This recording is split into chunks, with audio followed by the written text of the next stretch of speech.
وعلیکم السلام ورحمۃ اللہ وبرکاتہ۔ اللہ رب العالمین خیر و عافیت میں رکھے۔ سوال بڑا ہی عجیب سا ہے کہ فلسفہ کے معنی اور مفہوم کیا ہیں، اور کیا قرآن و سنت میں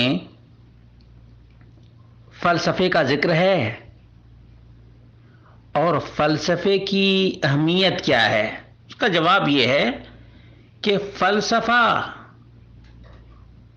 یونانی لفظ ہے۔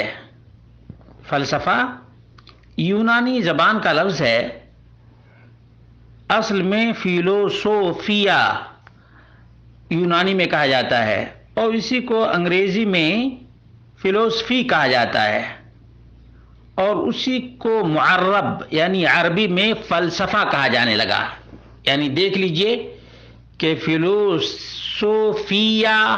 یونانی میں، فلسفی انگلش میں، فلسفہ عربی زبان میں، اور اسی طرح سے اردو میں بھی فلسفہ کا لفظ استعمال کیا جاتا ہے۔ اس کے معنی ہے دانش مندی سے محبت، علم و آگہی، اور اسی طرح سے ایک فن کا جو ہمہ گیر علم رکھتا ہے اس کو بھی فلسفی کہا جاتا ہے۔ اصل میں کہا جاتا ہے کہ وجود کے اغراض اور مقاصد دریافت کرنے کی سعی کرتا ہے، اس کو فلسفی کہا جاتا ہے۔ اسی لیے افلاطون نے کہا تھا کہ فلسفہ اشیاء کی ماہیت کے لازمی اور ابدی علم کا نام ہے۔ یہ بھی یونانی ہے۔ اور ارسطو نے کہا تھا فلسفہ کا مقصد یہ دریافت کرنا ہے کہ وجود بذات خود اپنی فطرت میں کیا ہے، اپنی فطرت میں کیا ہے۔ اور بہت سے مسلمان ہارون رشید کے زمانے میں اس کی طرف مائل ہوئے، اور ارسطو اور افلاطون کی کتابوں کے ترجمے کیے گئے، تو یہ بعد میں اسلامی لٹریچر میں فلسفہ کا لفظ استعمال کیا جانے لگا، ورنہ رب کے قرآن اور نبی کے فرمان میں اور صحابہ کے استعمال میں اس کا نام و نشان تک نہیں ملتا ہے۔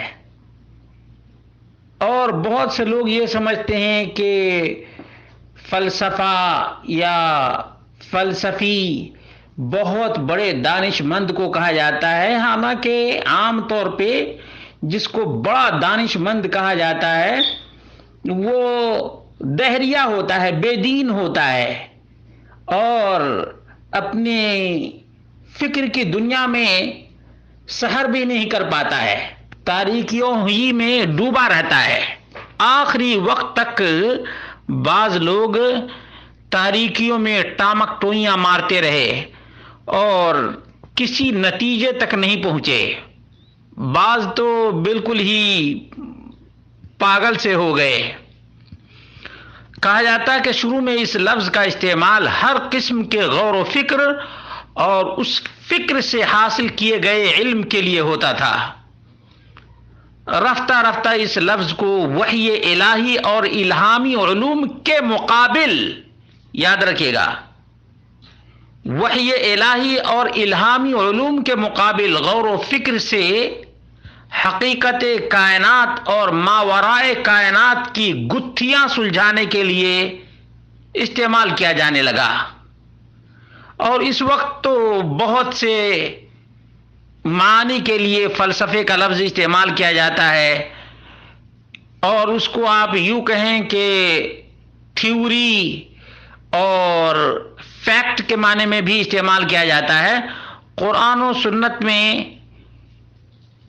اس لفظ کا ذکر نہیں ہے۔ صحابہ کرام کے زمانے میں بھی اس لفظ کا استعمال عام نہیں تھا۔ یہ عباسی ادوار میں متعارف ہوا جب یونانی کتابوں کے ٹرانسلیشن کیے گئے ہیں، بہرحال اللہ رب العالمین سے دعا کرتے ہیں اللہ رب العالمین ہم سب کو قرآن و سنت فہم سلف کے مطابق جاننے کی توفیق عطا فرمائے، تاکہ تمام تر پگڈنڈیوں سے اور بے راہ رویوں سے نجات پائیں، جو صراط مستقیم ہے، جو صراط مستقیم ہے۔ اللہ رب العالمین ہم سب کو اسی صراط مستقیم پر قائم رکھے، اور افلاطون اور ارسطو، سقراط اور بقراط اور ڈاروین وغیرہ کے نظریات اور تھیوریوں سے، ان لوگوں کے فلسفے سے مسلمانوں کو نجات عطا فرمائے۔ بہت سے مسلمان بھی اسی وجہ سے گمراہ ہوئے کہ وحی الہی کو تسلیم نہیں کیے اور سنت مصطفیٰ صلی اللہ علیہ وسلم کی پابندی نہیں کیے، فہم سلف کا کوئی اعتبار نہیں رہا، بس اپنی عقل کی دنیا میں کھوئے رہے اور انجام بد سے بدتر ہی ہوا۔ بس اللہ رب العالمین سلامتی عطا فرمائے اور تمام تر خزعبلات، خرافات اور واہیات سے نجات عطا فرمائے۔